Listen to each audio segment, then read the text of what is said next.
আসসালামু আলাইকুম।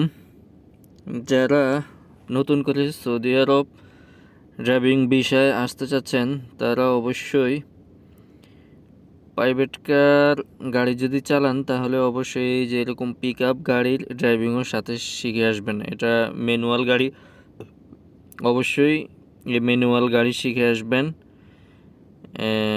না হয় আপনি লাইসেন্স বানাইতে হলে এখানে আবার নতুন করে ট্রেনিং, অবশ্যই তো ট্রেনিং দিতে হবে যদি কন্ট্রাক্টে না বানান।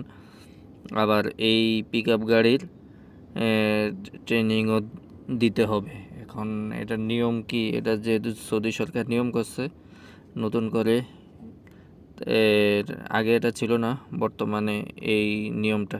তো যারাই আসতে চাচ্ছেন অবশ্যই পিক আপ গাড়ির ড্রাইভিং শিখে তারপর আসবেন।